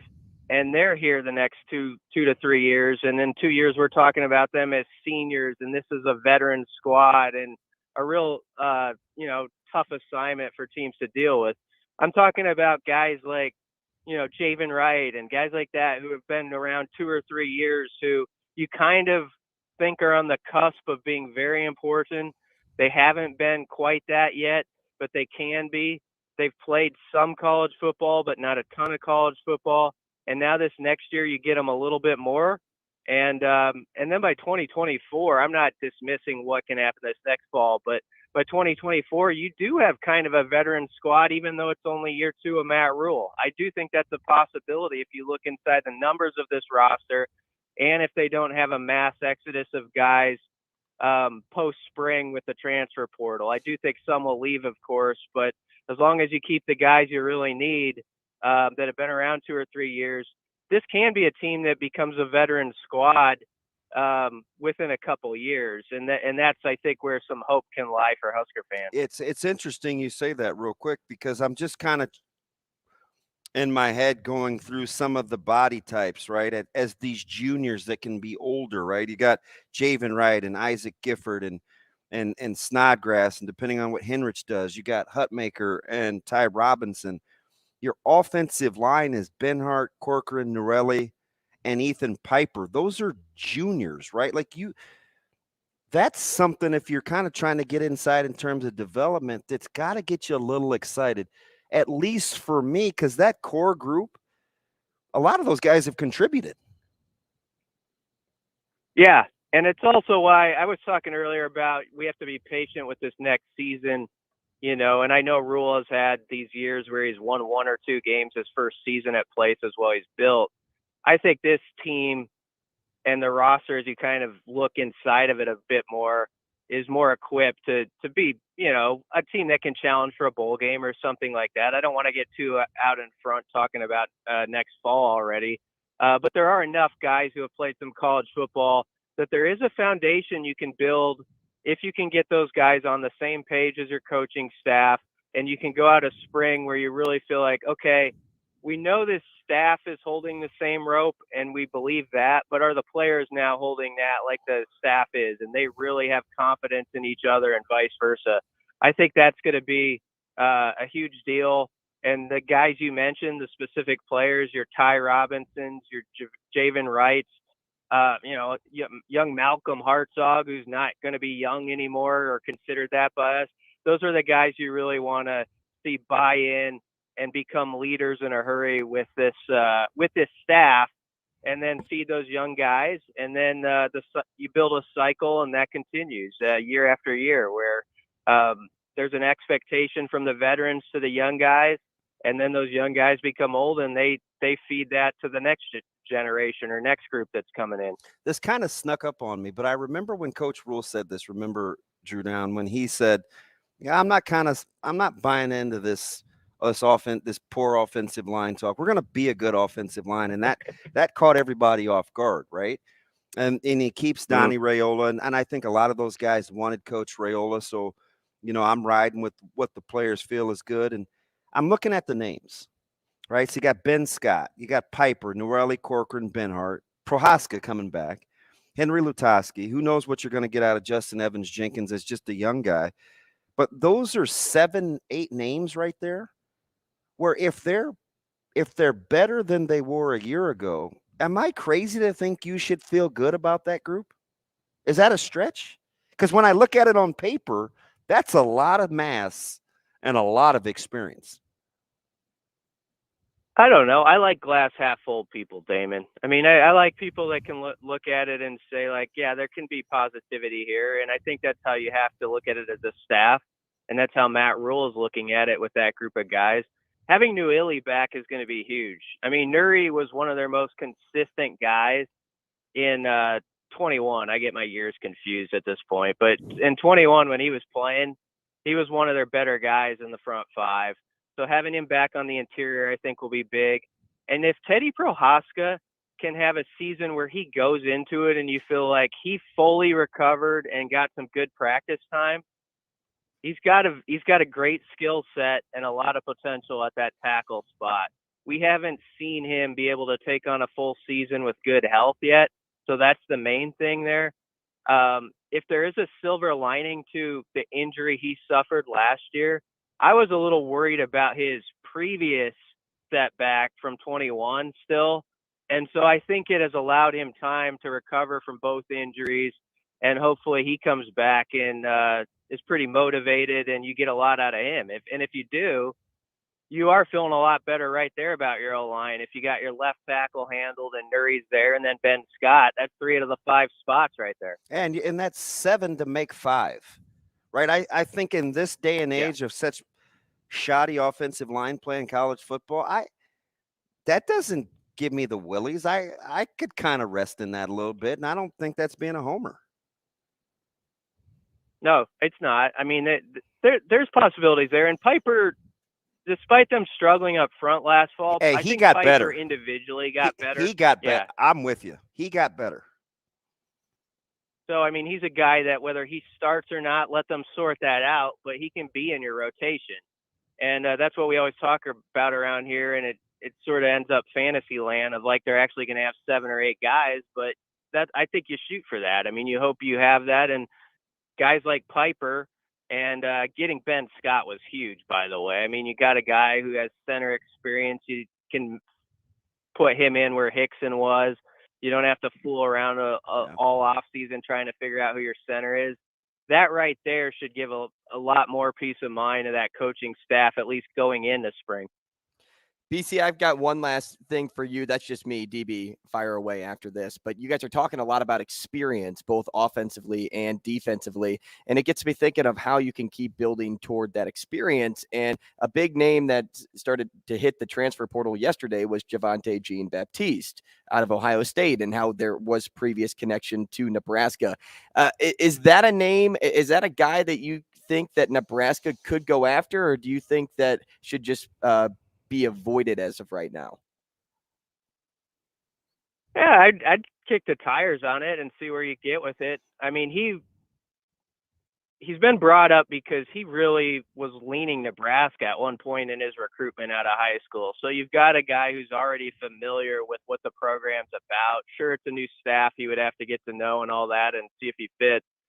But I think with Nebraska football, you're not going to have to do a lot of convincing to a prospect like that about what that program means and how he could fit here. So I think he's an intriguing guy to at least look at, and I'll leave it there for now. I mean, it's up to coaches to decide if his personality or whatever fits in with what you've got going. You always got to weigh that with portal guys. But as far as a guy who came out of high school with a tremendous amount of talent, and obviously has been in a big program, I'd take a look at him. But I also think we need to be careful to not always get caught up in when there's a guy from Ohio State or Alabama or somebody who's in the portal. Sometimes we act like, okay, you got to get that guy. It hasn't always worked out with those players either. So I don't think we should just act like it's a slam dunk or layup just because a guy happens to be from a high-profile program right now that he's going to necessarily be a huge dude for you when you get him to Lincoln. Yeah, it's interesting because at that spot, depending on what Nebraska plays defensively, they don't have any juniors or seniors. Your oldest guys are Butler and Gunnarsson, and that includes Kai Wallen. Real quick, though, BC, before we get you out, if iron sharpens iron and sometimes you get sparks, how important was it for Casey Thompson to come back and be the guy that can compete with Sims and that quarterback room that appears to be pretty deep right now? I mean, I love it. If his dad has said that he's planning on coming back, he might miss the spring as he recovers from his surgery. But yeah, I mean, you take all the guys that have potential that you can at that position. Now, it was interesting on December 21st when Matt Rule had his press conference. I know people were listening closely, and it was clear that they think a whole lot of Jeff Sims and what he could possibly be. And, when it came to Casey, he said a nice line or two, but it didn't go too deep into it, which is fine. I wouldn't read too much into that. But anybody who thought that this is just like Casey's job when he gets healthy and Jeff Sims is like option 2, I don't know. I think it's going to be a real dogfight, and that's good. And there needs to be more of that around this program. There needs to be those position groups where you feel like, hey, there's 2 or 3 really good options here.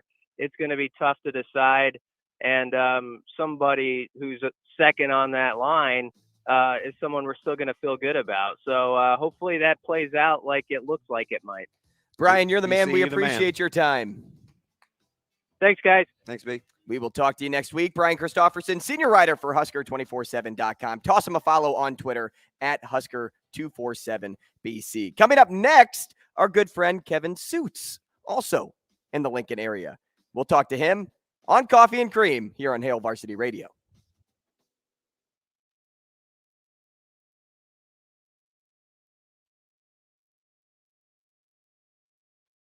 Rogers and Benning will be back.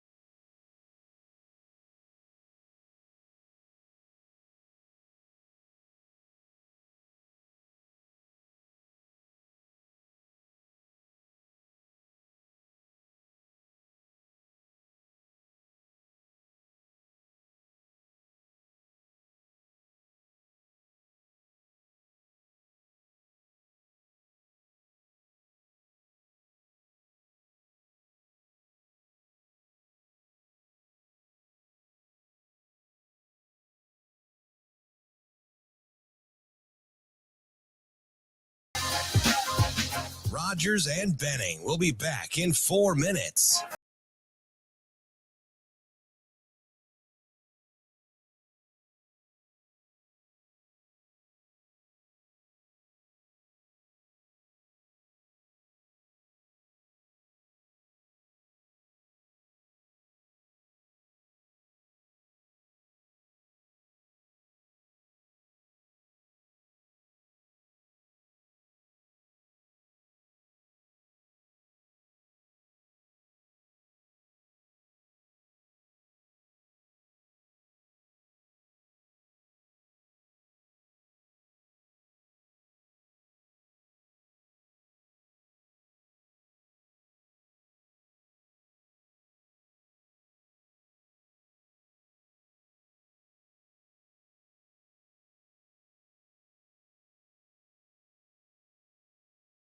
Rogers and Benning will be back in 3 minutes.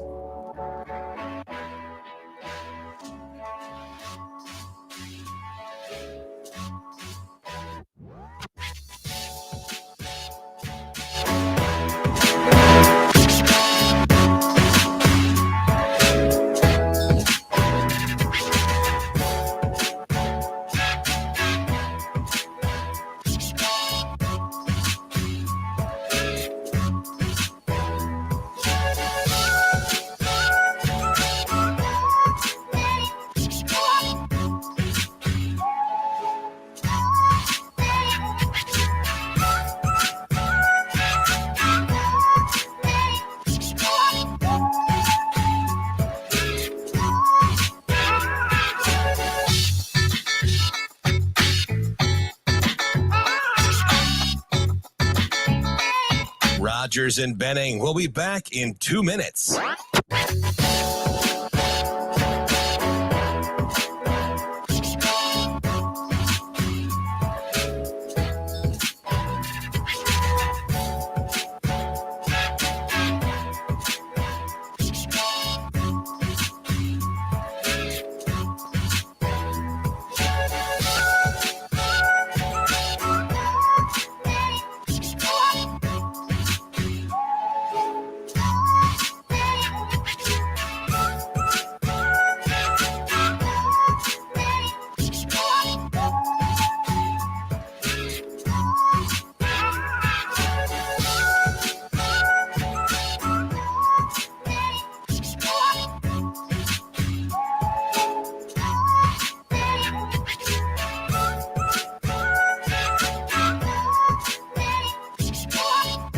Rogers and Benning will be back in 1 minute.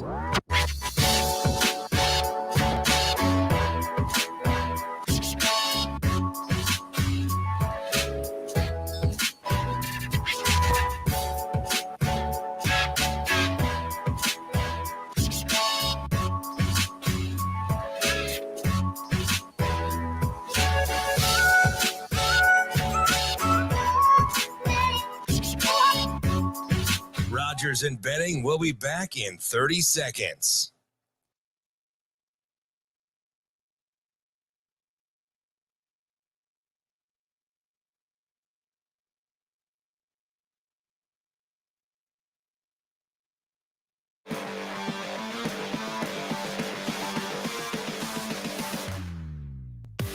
Coffee and Cream with Rogers and Benning on Hail Varsity Radio. Back with you, Coffee and Cream in the morning on Hail Varsity Radio, powered by Currency, live from the H&H Chevrolet stage at Hail Varsity Club. We appreciate you joining us for this show. On at 590 AM ESPN Omaha, and we are there for good now. We got the thumbs up. We are on. We're through. Also on in 1480 ESPN Lincoln. DB gives a big thumbs up for that. Before we get to our next guest, I'd like to provide an update on DeMar Hamlin via Cole Harvey. He said he just chatted to a family friend of his, and it says, per that family friend and DeMar's family, doctors overnight got promising readings that they had been hoping to see by this morning.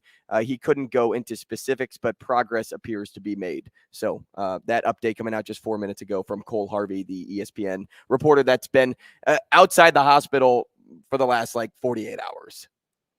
So tell you what, that's on the flat reporting, man. Makes it tough. And somebody that does very good reporting, somebody with very good reporting skills, is our next guest, Kevin Sjuts from 1011 News. Kevin, good morning. Happy New Year. Happy New Year to you, gentlemen, as well. Hopefully 2023 is treating you well so far. You know what? 2 days in, I'm all good. Yeah, not too bad. We'll give it time. It's another 2 days. Who knows? Hey, let me start real quick before we get to Nebraska and the big picture with hoops and football. The Hack tournament. Coach Noble, Coach Kelly, a sweep for the boys and girls at Lincoln High. I know somewhere Bolin is super happy about his Lincoln High Lynx with that administration crew up there. Level of surprise that the Lynx swept the Hack tournament in terms of both sides. Absolutely stunned. The women, the girls winning, not a surprise. Not so They're one of the best teams in the state. Boys, though, holy moly. That's a big conference. It's a tough one, too. Some great coaching, some really good talent this year across the board as well. But to know that the Lincoln High boys won that tournament, absolutely shocking to me. But I'm on the train. I think this team has a lot of momentum right now. Noble, he's one of the better ones in the league.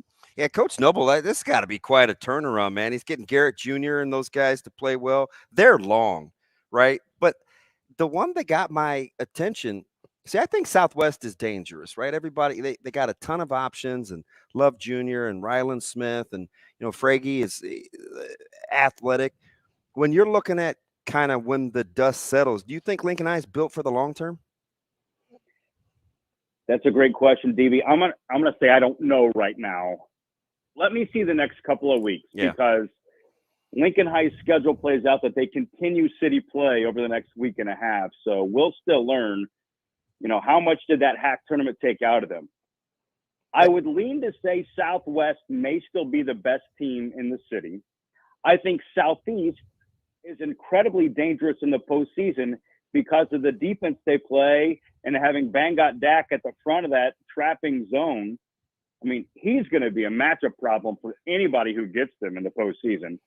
But right now, Lincoln High, they're veteran. The roster guys, it's almost all seniors. Yeah. So they understand Noble. He is not easy to play for, but they've been through it and they understand his expectations. And I think that's maybe what led to their success last week at the Hack, is that they kind of hit their stride. They understand what coach expects and they understand their roles. Good for the Lynx. Yeah, Kevin, you're a great follow on Twitter. I just got to say that for one. And you can toss him a follow at Kevin Sjuts, and it's SJUTS. And I was following you closer around Christmas time, and I like when you release your AP poll for college basketball. And I noticed that you had UConn as the number one team over Purdue at the time. And I was like, okay, that's a pretty good choice. And then we obviously saw UConn lose to Xavier. And then we saw Purdue lose to Rutgers. So are you pretty shaken up by seeing that your top two teams in your Week 7 poll have kind of gone awry? New Mexico State bit the dust too. No more undefeateds. I mean, this is tough. The top 25 this year has been extremely challenging. I've been all in on UConn. This past week was the first time I had Purdue number one all season. Granted, that's a team I've seen firsthand. Nebraska took them to overtime. I still think the Huskers should have won that game. So I've had this complex with the Boilermakers. Do I think they're good? Yes. Do I think they're the best team in the land? No, not until this past week, because UConn showed some vulnerability as well. As of right now, I had to vote for next week's poll or reevaluate my top 25. I think I'm going Houston number one. I think they're maybe the best team in the country right now. I'm still really high on UConn. I think they're really, really good. They've got a couple of tough tests coming up as well. But man, number one keeps having different teams receive votes. And I will say the hardest part of the top 25 voting right now is deciding who's 1 through 3 and then who's 20 through 25, because some of the teams on the backside of the top 25, every week when I write out my top 25, I list out about, 10 to 15 teams I think are deserving of being in the poll. I have to pick 5. So picking 5 out of 15 teams is pretty challenging. And I try to look at them head to head. Which team in my heart do I feel is the best of those teams? Yeah, that's so spot on about that back end. I watched LSU play against Kentucky last night, showing that win a week ago wasn't a fluke, and they're just outside the top 25. Best wishes on that poll, Kevin. But let me ask you this. Just as tough, how good a handle do you feel you have or don't have on Michigan State when you watch all these other teams play in the Big Ten? They seem like the ultimate wild card from the ceiling to the floor. Well, it's not just Michigan State. If you look at some of the teams that started the season and made a move right around all the Mauis and the Bahamas tournaments, you thought Michigan State was going to be really good, right? And then they suffered some losses that caught you by surprise. Similarly, North Carolina. They win some games early. They're a team that made the championship last year. You think they're really good, but then they suffer that 4-game losing streak. So I guess all to say that there are a group of teams. Kentucky's another one. How good are they really? I think on some nights they're really good. I think Michigan State was pretty good last night when they beat Nebraska because they jumped on them early and they didn't take their foot off the gas. But there's a group of teams like Michigan State that on good nights, they're good. On bad nights, they're very vulnerable. When do you see Creighton making their way back into the top 25? Soon. Well, it could happen next week. Yeah. Look at the schedule they have ahead. They've got a couple of prove-it games. UConn. If you go and beat UConn, there's a chance they received 1 vote this past week. Maybe necessarily going to get it back in the top 25, but they're going to be right on the edge if they win against the Huskies. So Creighton, I think there's a huge opportunity in the week ahead. If you sustain it over the next 2 weeks, they're probably back in the top 25. But you've seen, guys, they're a different team with Kalkbrenner in there, and they have to remain committed to playing good defense. If they do that, I think they're back in the mix with the top 25. Could you learn enough about what you think Minnesota may bring to the table this weekend with Nebraska against a tough Wisconsin? It's always hard to win on the road unless you're Rutgers and you're Minnesota playing Wisconsin to the final possession. But do you know enough about the Gophers to kind of cap this one coming up for Nebraska? No. I know it. Minnesota's a weird study. Big Ten's tough. It's going to be – how many weeks are left in the Big Ten season? 2 months? Yeah. It's going to be a wild, insanely difficult to predict Big Ten season. Of course, Purdue's at the top, but there are these teams, Minnesota, Northwestern, Nebraska. They're going to win some games. It's a matter of matchup, how prepared they are, and the energy they bring in some of those games. And we're speaking with Kevin Sjuts, sports director at 1011 News. Kevin, before we let you go, after watching Nebraska play last night, and their strength has been defense all season long, but when defense doesn't carry over to offense right away, did you like their shot selection, or what do you think they could have done a better job of instead of just popping shots and try to match Michigan State? Well, I think this is a challenge for Nebraska, is when they get behind, it doesn't lend itself to the way they want to play. They want to play at a slower pace, rely on their defense, and be very calculated in their shot selection. When you're behind, you need to hit threes. Bandamel went 0 for 4 from beyond the arc. I don't even – what did Tominaga finish with? 2 points? Yep. They need Casey to maybe go 15 to 20 points when they're down by double digits and they need to climb back into a game. So did I like their shot selection? They were kind of in a bad spot because they got behind mid-first half and they had to play catch-up. They got to hit threes, and that's not the DNA of the team. Kevin, you're the man. We appreciate your time. Thanks so much this morning. Thanks, Kev. Happy New Year, boys. Happy New Year. 2 for you coming up next, presented by Dingman's Collision Center. Give us a call, 888-638-4876 for your chance at a Hale Varsity Club gift card.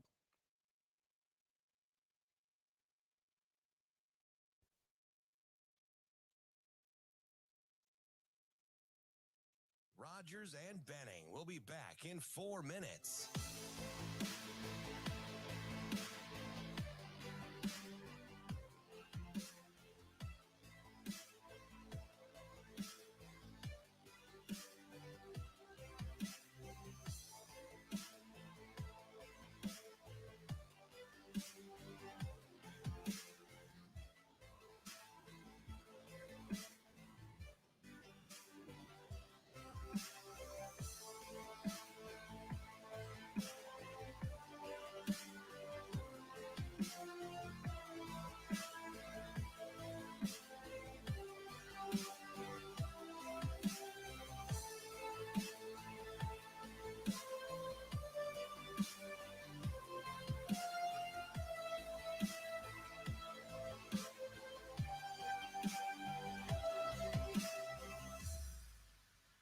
Rogers and Benning will be back in 3 minutes.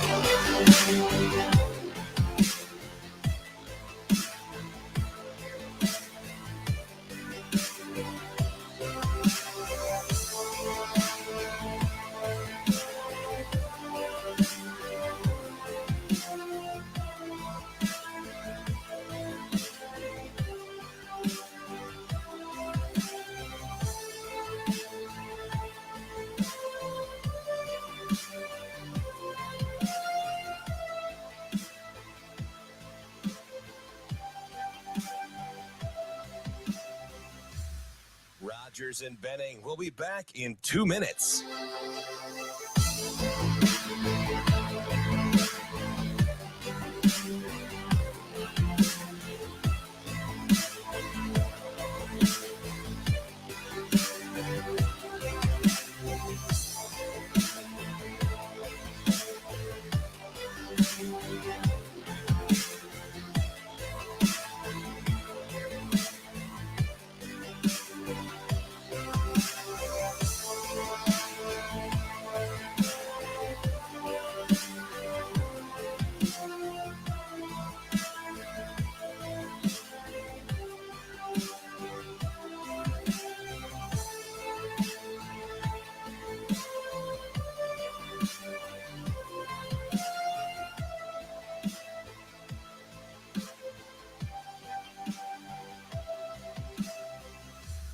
Rogers and Benning will be back in 1 minute.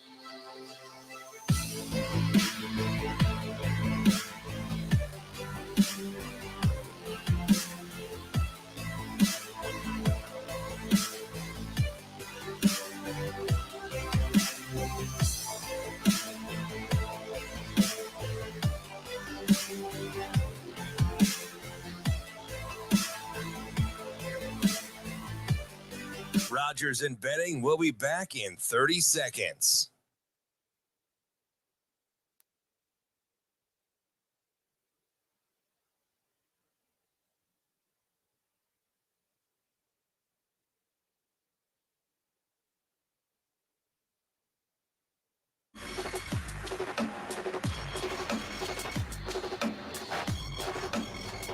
Coffee and Cream with Rogers and Benning on Hale Varsity Radio. back with you to close down the show here on Hail Varsity Radio. It's Coffee and Cream in the morning.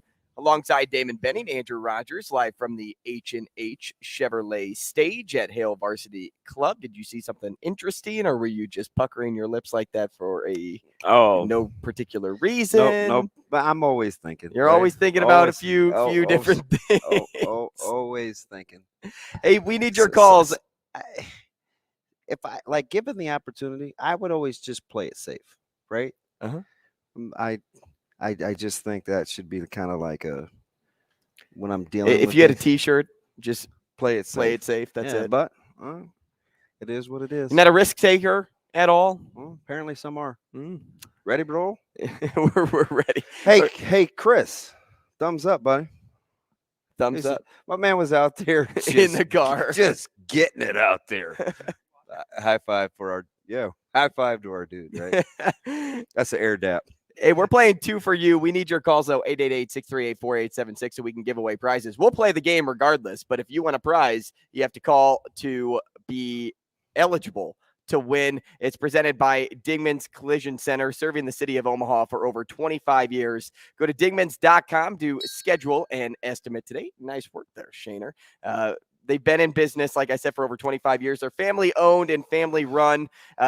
They invest in the latest technology to stay up to date with the ever-evolving technology of what cars are today, because it always seems like something's getting newer and newer, and then all of a sudden you're like, I don't know how to fix this issue. So where do you go? You go to Dingman's, and they work on all makes and models from Fords to Teslas, have 4 locations throughout the metro area, along with a standalone mechanical shop at 120th and Maple, voted first place best of Omaha for 18 years running.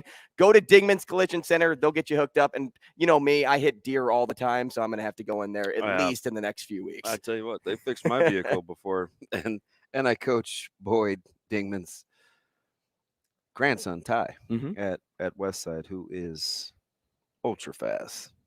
I used to make fun of his haircut because he had a, what do you call the long, it's short? A mullet? Yeah.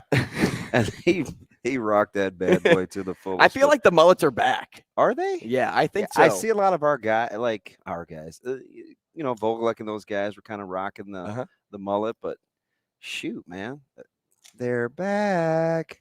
Hey, we have one caller on line 1 right now, so let's play the game, Shaner. Whenever you're ready, let's get that music going. And on line 1, we have Zach. So Zach in Omaha. Good morning. You wanted some music here? Yeah, let's give Z some music. Okay, let me find it here. Yeah, Hold well, on. hey, I'm trying to buy you some time here. Buy me some Zach time. doesn't think that you're not good at your job. I'm not. I'm terrible at my job. At least he's like, on it. I get to say Zach knows what we're about anyway. So it was almost there. There it is. There's our music. Zach, how you doing, man? Not a chance, Zach. Doing great. Love that there's music going. I needed Yeah, that. it's the only way to play, right, Zach? Oh, shoot. Exactly. Hey, Zach, this game's pretty easy, so I'll give you a quick explanation. It's called 2 for You. If we get 2 questions right, they're general, common knowledge questions, you're going to pick 2 people of the show, and if we get 2 right, you win a gift card. But then you can continually go for double or nothing 4 or 2 total times for a grand total of 4 prompts. If you get them all right, you take home a $40 gift card. Sound good? Let's do it. All right, who would you like to play on the show? Shane, DB, and Andrew. Pick 2 people. Let's go Shane and Andrew. Oh, gosh, you're in for a treat because Shane isn't the best at this game. I believe. All right. Let's go, Z. Let's go. All right. Hey, Shane, are you ready over there? You ready? You can talk. Yeah, let's do it. All right. Something with wheels. Got it? Yep. Okay. A type of flower. Okay. You're not writing anything down. This is set up for failure. A holiday. Okay. You're not getting mine. Well, that's not the point, that's Shane. The point of this you game. want Zach to win. And a social media platform. Okay. I will do the counting. So, Zach, here's how this goes now. DB will count down from 3. Shane and I will say our answers at the same time. Hopefully we get 2 right and then so forth to get to 4. Something with wheels. 3, 2, 1. Car. What? I said hot. Hot Wheels. Oh my gosh! What, Zach? Why'd you pick Shane? This is presented by Well, Dingman. are- This was a Hot layup. Wheels cars. Hot Wheels are cars, but they're not. It's not the name. Oh my! It's something with wheels. Oh my! You went goodness. name brand.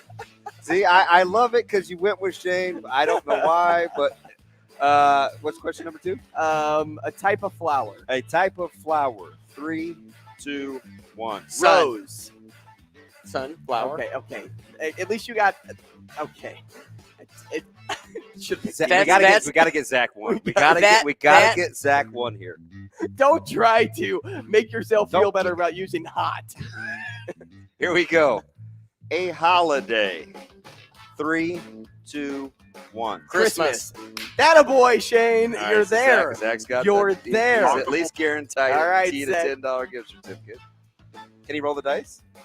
Well, he needs 2 to get the $10 gift Oh, certificate. fudge. Yeah. Oh, here we go. So we need the social media platform. Social media platform. 3, 2, 1. Twitter. All right. Yes. Yeah, you know what, Shane? listen, You're a second half player. I was worried. I was too. After hot, I didn't even know what to think. Hot Wheels. Wow. Well, Zach, congratulations. You won yourself a $20 gift card. You can come pick that up, or $10 gift card, excuse me, at Hale Varsity Club. That'll be at the hostess stand. Your name will be with it. Come by anytime. Awesome. Thanks for having me on. Hey, thanks, man. I think Zach picked Shane so he could laugh. Yeah, I think he picked Shane so we all could laugh collectively. What a move by so him. Shane, you're not over though. So both times, because we've had a couple of calls pick Shane. So I think both times Brian picked Shane. Remember when out of breath I don't Brian know picked why. Shane? But I think he still got a gift card. So Shane, it's not all Well, terrible. because we went twice. Remember, because we let him play with you and me. Oh yeah, we did it again. Yeah, we were just nice that day. We don't have another caller, but let's keep playing the game. My man said Hot Wheels. He said Hot Wheels. I don't know. Yes, you know what? You're gonna have to take your Hot Wheels to Dingman's after that answer because you got. Well, they crunched. did used to make crack up cars. Were you old enough for those? Crack up? Yeah. So like if you Google crack up cars, their cars were they could flip and it looked like they had a dent. Oh no! Yeah, I didn't know. I didn't know about those. They're called Hot Wheels crack up cars. I feel like Hot Wheels are such a collector's item now that if you have them packaged from when they were first released, we have a you ton. can probably make a pretty penny on that. Hey, let's ready? play again. Shane, cue the music. Nobody on the line, but we're gonna have some fun anyway because we got some time left. All right, here we go. Oh, he's got to find the music. Oh, Well, it's not on the same page here. why didn't you just leave it running? You can't run the sound effects and the music at the same. Interesting. I didn't know that. Okay, I'm My sorry man to take Zach a shot. said Shane Schillerberg is definitely a different beast. Hot Wheels. Oh goodness! All right, ready? Yeah, you and me, DB. Here we go. And then I'll let you play with Shaner if we have time. A restaurant in Omaha. Oh wow! So it's both you guys. I Yeah. can't do it. Yep. Yeah. Aw. You get to sit here and relax this time. Okay. That's a tough one though, Drew Down. A bar. Are you ready? I'm sorry. A bar in Blackstone.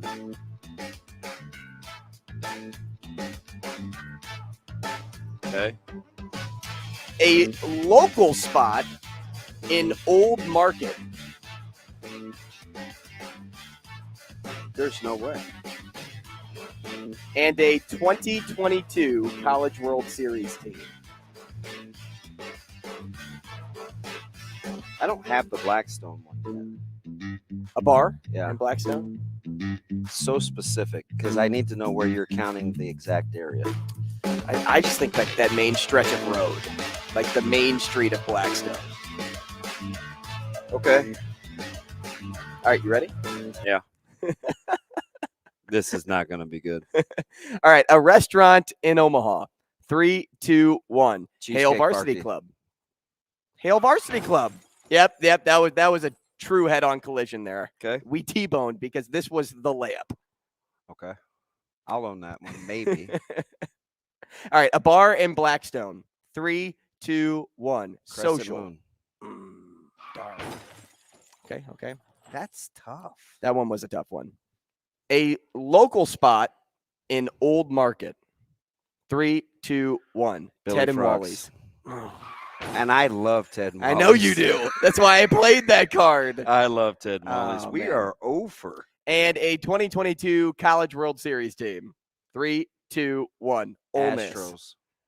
Astros. Oh, College World Series. I pulled a Shaner. The Astros. These guys are going to be like, oh, my. hey, thanks for tuning in. That was fantastic. Could those questions, that one was, I should have gotten. Oh, man. But why such hard questions? I like to mix it up every now and then. I like to challenge you. Shane was getting like Kalkbrenners, right? I mean, gimmies in the paint. You're giving me restaurants in Blackstone? I thought Hale Varsity Club was an easy one. Yeah, it should, especially with the food. We're here. We're at Hale Varsity Club. Well, I'm still trying to get over College World Series. Because you said the Astros? Why wouldn't you even say like the Dodgers? Because they weren't in it. Yeah, but they have been before. I think I need a mulligan. Can we do it again? I think you need a drink. Well, don't tempt me. I've done worse. We don't have time to do it again, but we will play it next Wednesday. You can redeem yourself then, DB. LSU robbed. So cool seeing the Astros in Omaha last year. They did. They got robbed. Bregman did play here once. And Carlos Correa is still looking for a team after last year's College World Series run. Hey, our poll question of the day, MJ was the winner, 53.1%. How about that? He's the most popular. You went with Hornsby. We'll be back tomorrow.